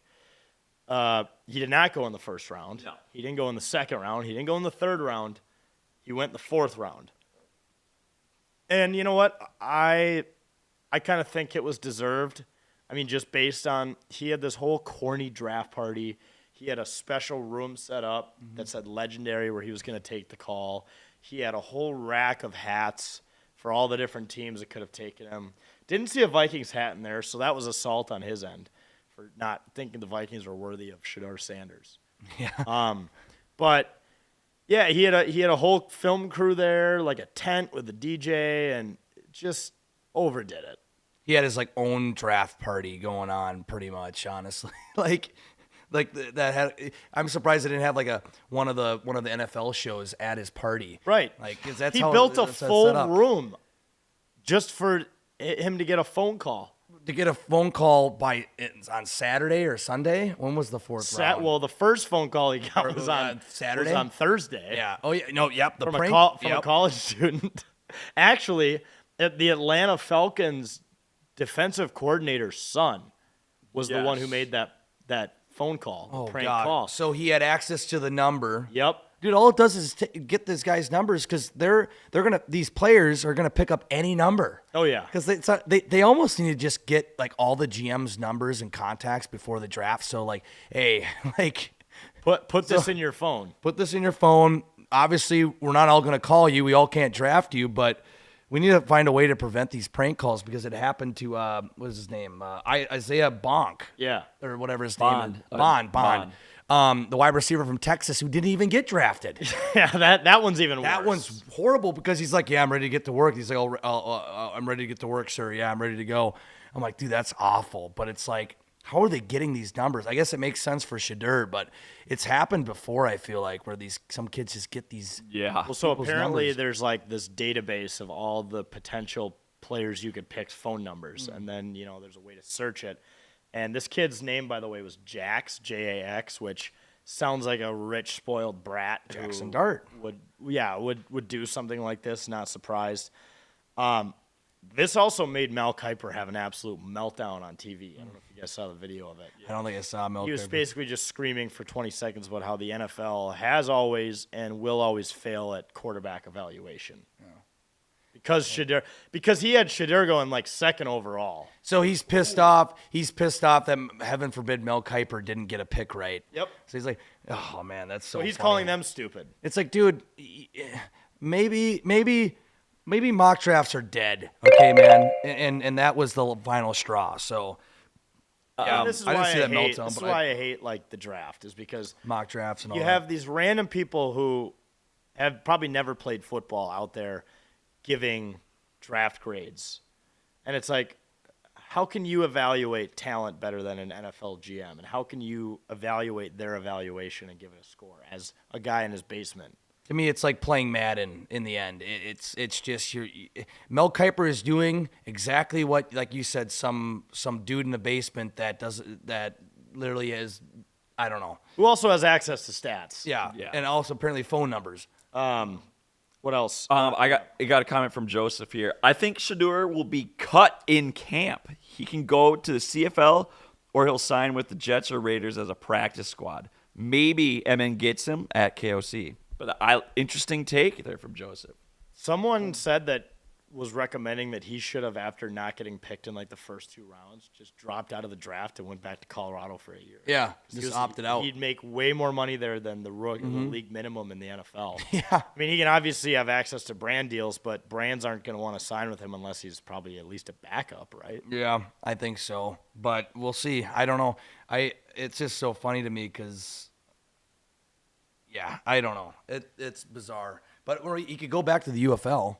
Yeah, the Not UFL, back, dude. Go to the UFL. Go to the UFL. Easily. Or you just take the Johnny Manziel career path. Just never look at film. Just get into drugs and, end up destroying a house in Hollywood or wherever he did that and just be done. Yeah, go to the UFL. You can do all that. That's what the league is prides itself on. You don't. That's what it's there for. You can go and party and still play football. Yeah, Not you, have to you can actually have do a anything. draft room. You can have all the chains. That was just such a bad look for him to get pranked by another kid, and it was like the funniest phone call too because he nailed the name. The kid on the phone who apparently was this Jax's friend. Yeah. Apparently that Jax guy is the other guy in the video, yeah. the DC's, who I guess it was the Jets' old head coach. I can't remember what his name is, but Or no. and the way he says it too is so funny. He's like, "Hey man, I know you've been waiting. Yeah. You're gonna have to wait a little longer," and then just hangs up. Yeah. He's like, he pretty much insinuates you're gonna get drafted, but Yep. you're gonna have to wait a little longer. You have to wait a little longer, pal, and hangs up. Oh man, And Shedeur, had like fucking 10 cameras there too. Mm-hmm. Like it was this whole production. It's just, I hate it. I thought it was kind of karma for just being this whole like, I'm better than everybody. I'm gonna have my own draft room, and it's I know. so dumb. I know. That definitely is. I think it was overdone. You can't do that. No. If you're not at the draft, just have a get together like you see how these Just other hang people. out at your parents' couch. Yeah. Bring your golden retriever like that one guy Yep. did. Yep. Exactly. You Very don't. worst. Bring Gia Duddy there. Yeah. Right. Dude, she still needs to be involved in the draft in I some know. way. I'm honestly should. surprised. She should be the draft mascot. Sorry, just seeing those leaked videos. Oh, What? No. Oh God.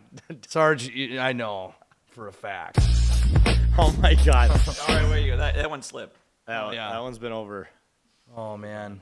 All right, let's talk about merch. There we go. There you go. Merch, folks. 10ktakesmn.com. We actually just dropped these awesome new hats here. Let me go get one of those quick. Jake, talk more about merch. Yeah, I'm actually wearing one of our Minnesota baseball themed ish twin shirt. But yeah, if you go to 10ktakesmn.com and you go to our shop tab, you can find all of our merch. Or no, yeah, in their shop tab. Yeah. Everything there. And we got our hats, beautiful hats right here. Sarge, Sarge, show the hat. show the hat here, guy. Oh, sorry. Takes off his own hat. Yeah, I don't know what that. Yeah. This hat. The 10K Takes hats. Pretty awesome. Honestly, I'm obviously biased. One of the comfiest hats I've ever put on. This is a Pacific. It's a Pacific hat. Really, check out our really merch, comfy. fellas. Really comfy hat. Supports us directly. 10ktakesmn.com. And there's all sorts of other merch on there. But all right, let's go into a very famous internet debate that's happening right now. This is why the internet is the best place. Yes. Is because just these things seem to come out of nowhere. Just fall out of thin air. So the debate currently that's happening is whether 100 humans could take on one gorilla. Is it 100 men or 100 humans? We're gonna go men. Yeah, we'll go men. I've just seen men. So Yeah, 100 men, one gorilla. it's a really bizarre. It would never. Let me explain this to you. It would. Mr. Beast might be able to make it happen.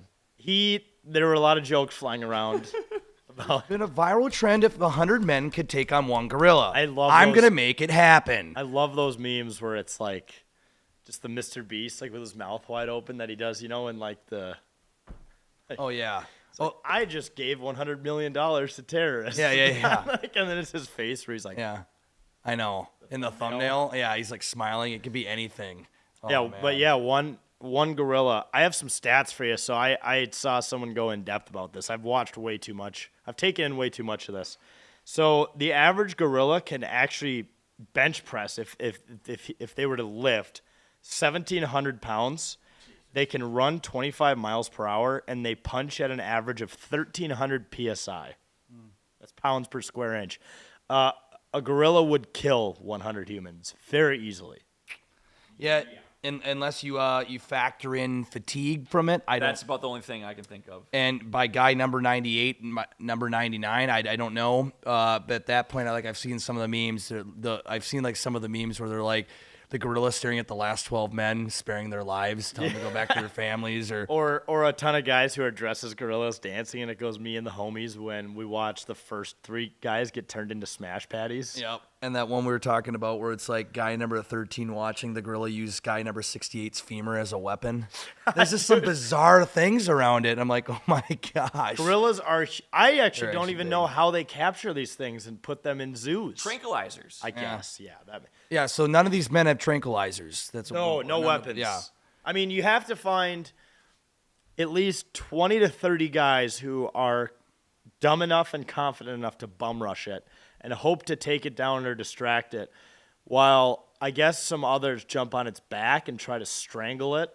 Yeah, I don't know. I just don't know if it's gonna. Dude, they're fucking huge. Yeah, I and feel like there's- their necks have got to be so thick. Yeah, I don't even think you could choke them. and they're roughly 6 times stronger than humans. Yeah. Fun fact. And they have bananas. like fucking. They do have like jaws and big ass teeth. They can. Dude, just when rip they your head if off. they swing, they could probably decapitate you Yeah, with just probably. 1,300 psi per punch. Yeah, it might just be a pretty quick. It might be a pretty quick battle. I feel like on this planet, there'd be 100 dudes that'd be like, I'm in. Yes. Somewhere. Absolutely, Let's go. Bring Jake. me No to doubt. Africa. Bring me to Africa. Let's do it. Let's Yeah. try it. Let's make this meme come to life. You know, there's 100 of the 6 billion or like 3.5 million dudes on this planet. Like there are definitely 100 guys dumb enough to try this. If these arguments ever continue to happen, there's always one answer, and it's yes, humans are on the top of the food chain, but it's because we have guns. Mm-hmm. If we didn't have guns, we would not be on the top of the food chain. It's Yep. as simple as that. Yep. I think because we're talking about in this scenario, we don't have guns or weapons. don't have any We're- weapons. We're just going after it, and we're gonna see if we can take one down. And yeah, I don't think it would go down very well. I'm just very curious who the first person was to think of this. I mean, I feel like it had to be years ago in a very high conversation somewhere in someone's garage. I actually have an just like answer social for media. you. I have an answer for you on that. Someone who first publicly thought about it. Okay. So apparently, back in either the 90s or the early 2000s, apparently Mike Tyson tried to pay a zoo 10 grand to fight one of their gorillas. Okay. The zookeeper said no, because he said you will die. I was thinking this either would come from someone like Jesse Ventura for some reason or Mike Tyson, and Mike that makes Tyson sense. Has literally tried to do this. Yeah, Mike Tyson is, And for good reason was not allowed to. and he was probably dead serious about it too. He's like, I'm probably gonna on fight this drugs. gorilla. He's probably on drugs, too. Right. Yeah, for sure. So we met Mike Tyson once. Great guy. Great guy. Did. So Very nice guy. Very ripped still at 60-some years old. could still. Well, I would like that changes the debate. 100 men versus Mike Tyson. I think, dude, even if it's 100 Mike Tysons in his prime, I think the gorilla still wins. Probably. I think I mean, it's just, They're probably like 5 Mike Tysons. yeah. I don't know, I mean, but just are constantly in the wild training, building muscle. You know, not eating our processed foods. So. Or fast food. They're not eating McDonald's. These gorillas have never ate McDonald's, so they're completely healthy, full of muscle. God, dude, I've seen videos of like gorillas at zoos. Like apparently, there's this video of this one kid who starts doing this on his chest, which apparently is not what you do to gorillas. The gorilla full sprinted at the glass and punched it and shattered it. No. It didn't completely like shatter and crumble, but it cracked the glass. Yeah, I'd that's imagine the glass they build for those are got to be thicker than like Donald Trump's. What do they call that thing? Motorcade The or limo they take. It's like called the machine or something. Yeah, 'cause It's yeah. bulletproof. Yep. No, it's definitely super strong. We're not and beating gorillas. It's not gonna happen. Not a chance. I don't think so. Never gonna happen. Not Maybe gonna happen. maybe 1,000 humans. I'm down to start that conversation. Maybe. 100 is just not gonna happen. No, not gonna happen. All right, let's talk a little bit of golf. By the way, I don't know if you guys watch the PGA Tour like me week by week, but shout out to Andrew Novak and Ben Griffin on getting their first win together. A couple guys from South Carolina. Andrew Novak has actually been knocking at the door. Lost in that big playoff against JT that we talked about last week. Our boy Frankie Sappin, who follows us, he's from Is it Frankie Cappin or is it Sappin? Sappin. It's Sappin. Sappin the third, Jake. I thought it was Cappin. It is Sappin. Is that how you pronounce it? Isn't it with a C? It's an yes. But Okay. It's pronounced Sappin. Sappin. Wow. Okay. So him and Jake Knapp, who by the way, if you don't know Jake Knapp, he used to be a bouncer in college and then got his PGA Tour card. Sick. Yeah. He's absolutely ripped. He has a mullet, he has a mustache, and he has like the smoothest golf swing you'd ever see. But him and Frankie, guy here from Minnesota, he was where's he from exactly? I can't remember. Someone in the Stillwater? chat's got that. I have no Or am I idea. thinking of someone else? I don't know. Yeah, Google that. Sappin the third.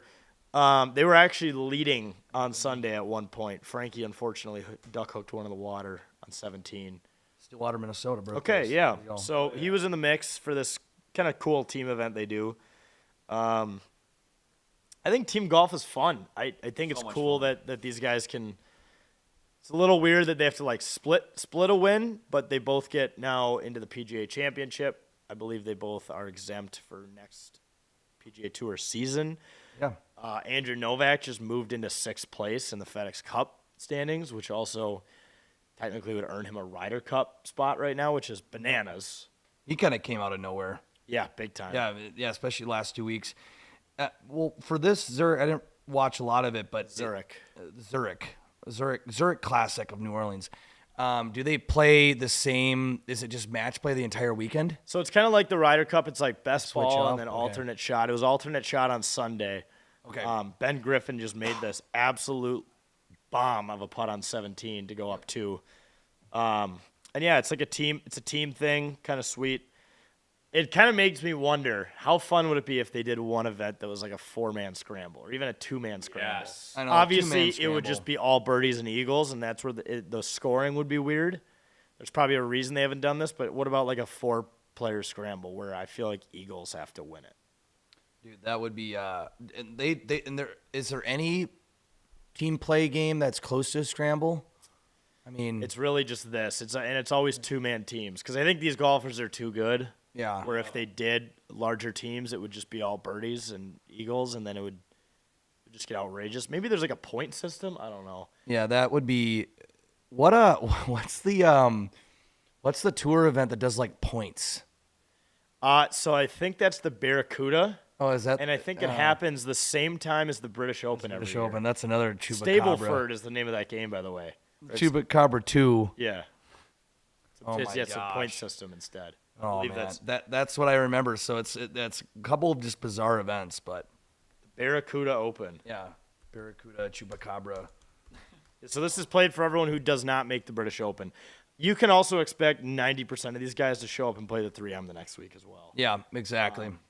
Yeah, the Reno Tahoe Open, sponsored as Barracuda Championship, is a pro golf tournament. It's played annually in August. Yeah, right during usually the British Open. Yep, that's right. Because they have to have that event going for. Is it played Stableford? Is that? I gotta remember the name of that. Stableford. I think that's the name of it. Stableford scoring. I'll explain this to all the people at home. Points are awarded for each hole based on your score relative to par, with the total goal of accumulating the most points. The format encourages players to take risks and play aggressive. So 0 points, double bogey or worse. 1 point is a bogey, 2 points for par, 3 for birdie, 4 for eagle, and 5 for an albatross or a double eagle.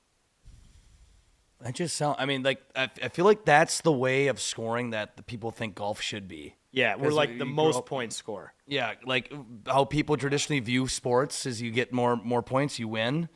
You know, like growing up, when you look at negative, I'm like, how can you be negative? They're really bad. You know, when you first start watching golf. Well, the corny golf joke is, oh, my golf score is low and high and my bowling score is low. Yeah. Yep. Yep.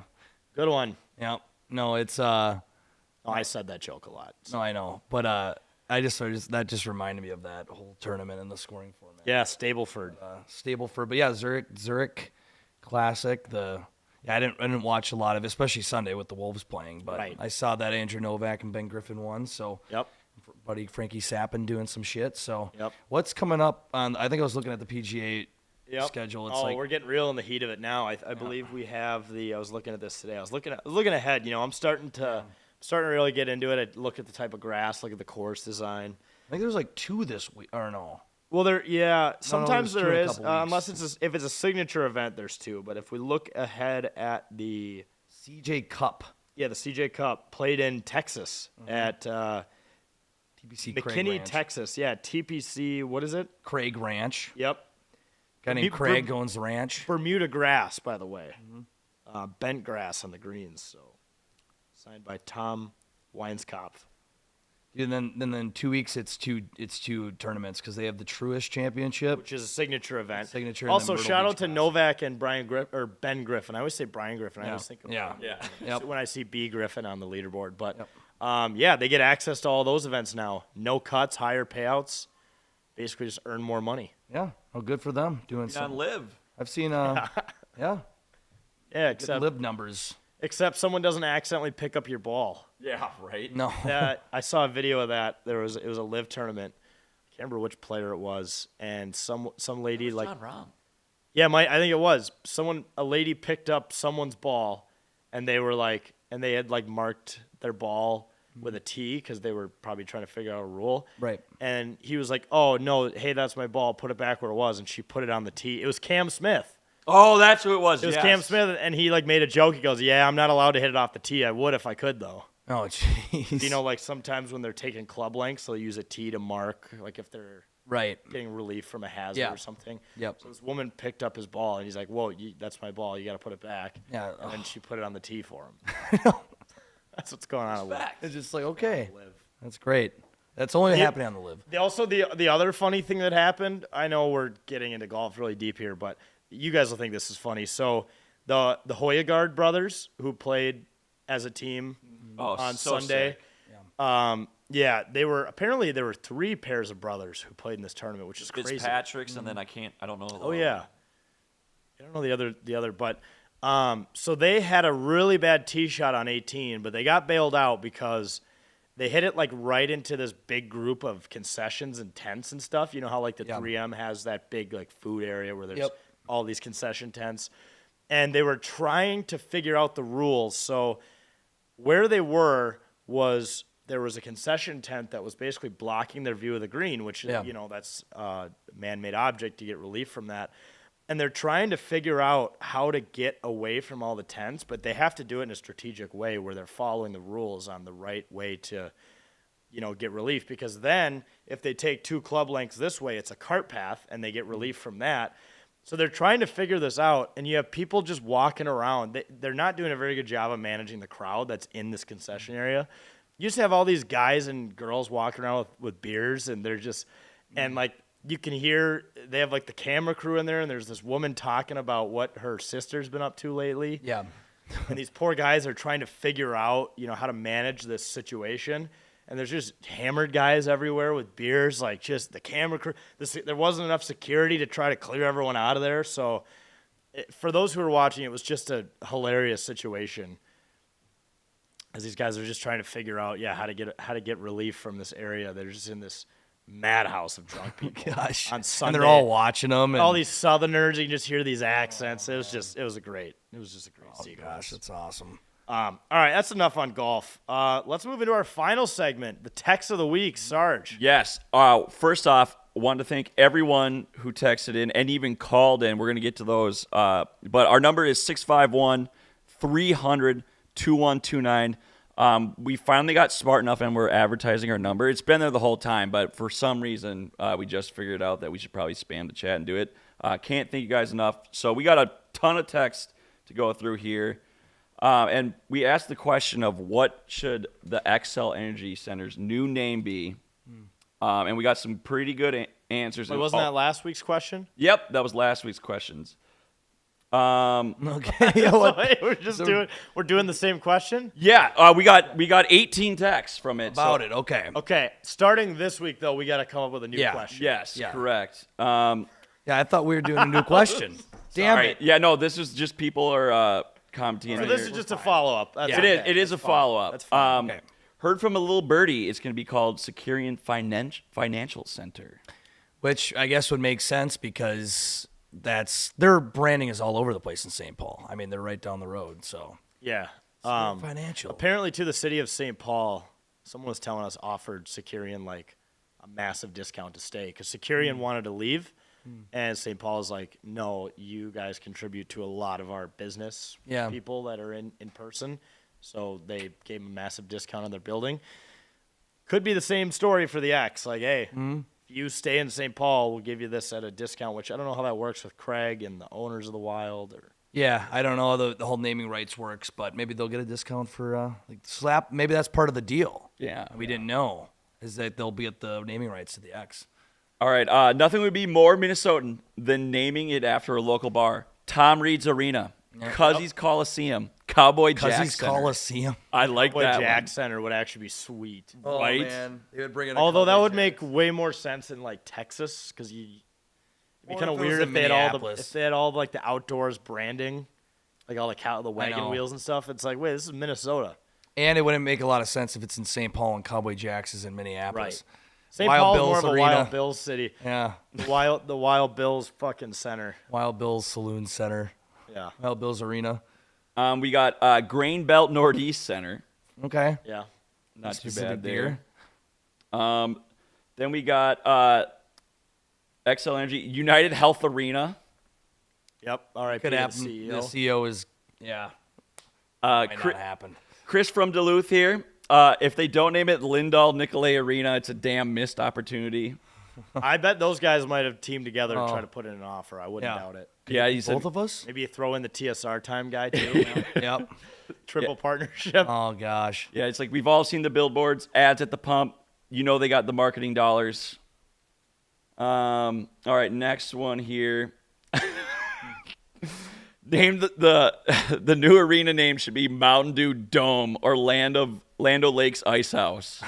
Oh, the Land of Lakes Ice House. Yeah, that's a good local one. Land O'Lakes would be, well, I mean, I think they sponsor the I think the Mountain Athletes Dew Village. Dome would be a tough sell considering it's not a dome. Yeah, I think people want to bring back the Metrodome, but it's just not a dome. Domes in But, general are just Yeah, it's just not, not. a thing anymore. No. really. It's too bad, but it. Next one here is just the classic 3M Arena. Okay. Yeah. Although Another that one- would be confusing with the U of M one. Yeah, 3M Arena, but that's the Mariucci Arena, or the 3M Arena at Mariucci. Yeah. This would be 3M Arena at just 3M Arena. 3M Arena. I'm still, you know what? The G spot is still my number Yep, one. pick. yeah, General that's a Mills? great one. Next one here, this is not too bad. Ecolab Center can call it the lab. Yeah, Ecolab. I was Ooh. thinking about Ecolab. Or what They- about Lumen Arena? And then everyone thinks it's the Lumen Yep. from Severance. 'Cause So they're- when you walk they're in, you down have to here too. You have to sever yourself to watch the Minnesota sports team, so Yep. you don't become too stressed or traumatized. Next one is Apple Arena. I'm going to say no on that one, I sorry. mean, not really Minnesota. I mean, unless Apple for some reason wants I'm to come surprised they haven't. They make like more money than anybody every year. They've never sponsored. in. I know it is a little weird. All right, new wild hockey arena name ideas. Target Arena, Nope. Best Buy You Center. have too many targets. Yeah, just they're all Way Target. too Target confusing. buildings. Yeah, we're fine. Minnesota United is sponsored by the Target. Walmart that's on Center. the- Polaris Center, Land O'Lakes Polaris Center, Palace would actually go hard.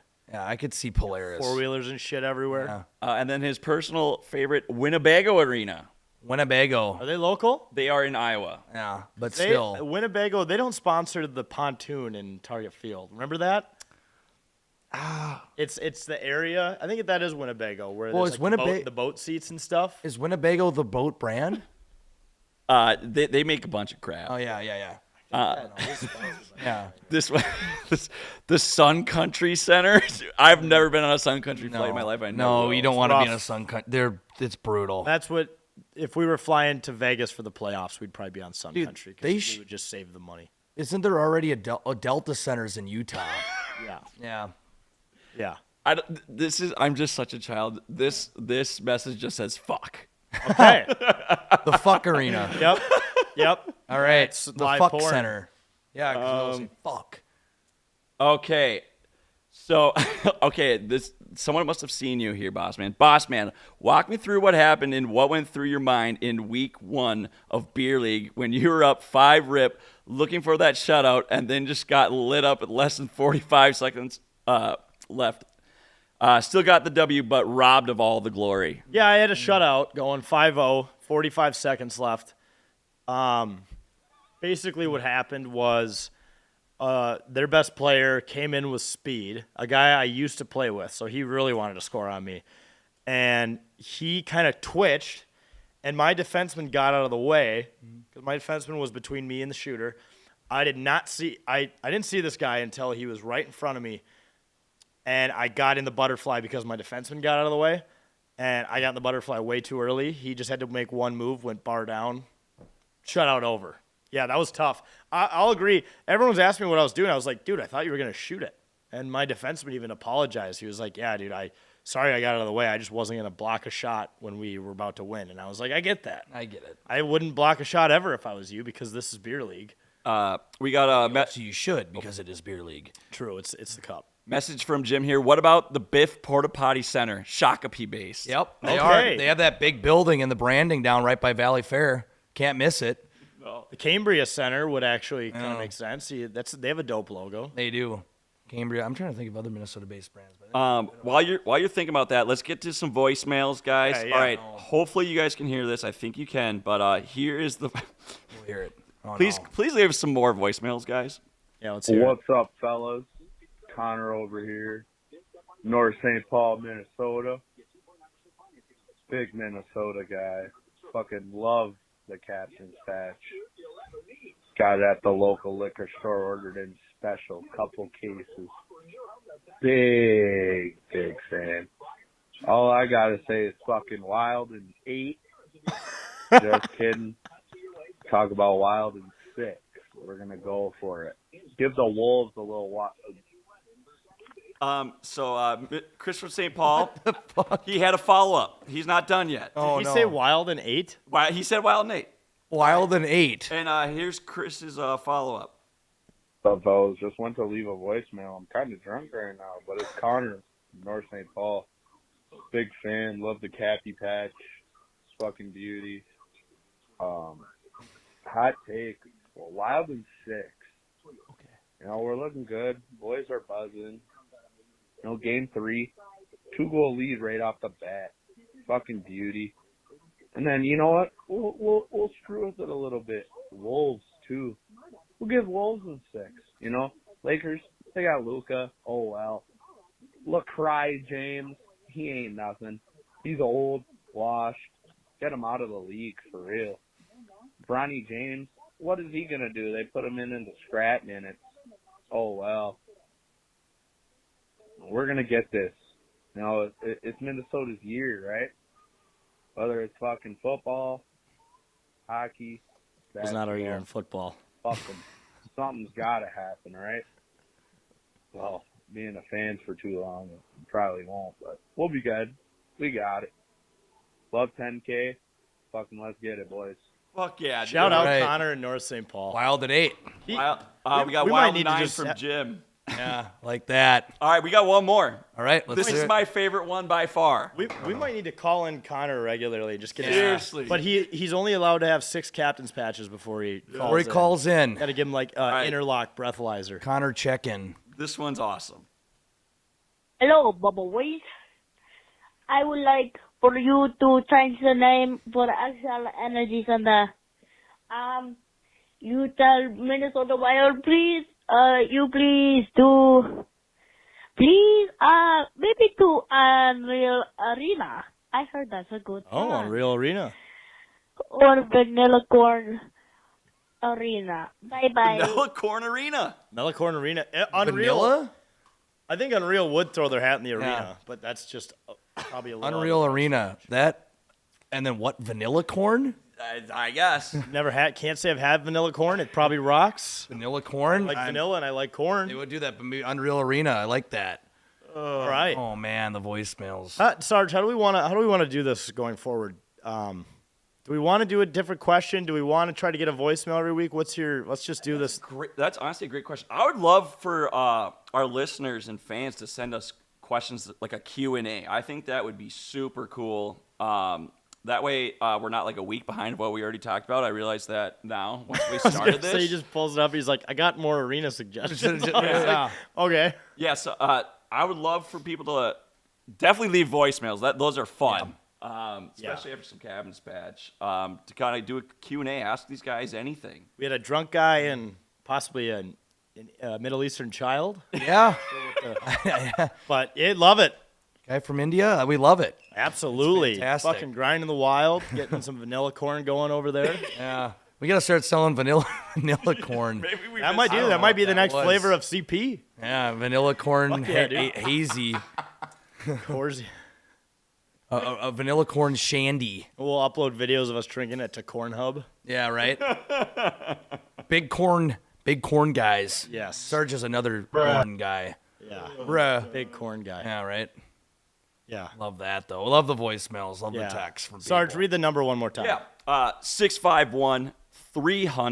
651-300-2129. Call or text us, please. We love them. Maybe we'll come up with a prompt and put out like a graphic of Yeah. what you should text us about. I feel like we're gonna tell you guys what to do. So just look out on the X, the Twitter, Facebook, Instagram stories. Look out for some prompts on what we want you to hear. But we want to hear from you every week. So Yes. thanks for calling in, texting in, and I think that's all we got. Yeah. I think so. Make sure to tune into all the streams. We're going to be live tomorrow night at this time, Wednesday night at this time, Thursday night at this time. Hopefully not Friday night because the Wolves will close it out. Yep. Hopefully not Saturday because the Wild will close it out. Yep. And Yeah, we're going to have a weekend off yeah, and back in the second round for both teams. move on to round 2. But Yep.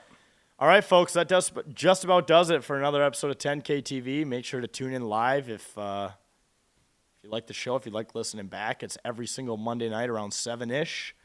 And tune into the streams. Keep buying the Captain's Patch. And I think that's all we got. Yes, sir. See you next time.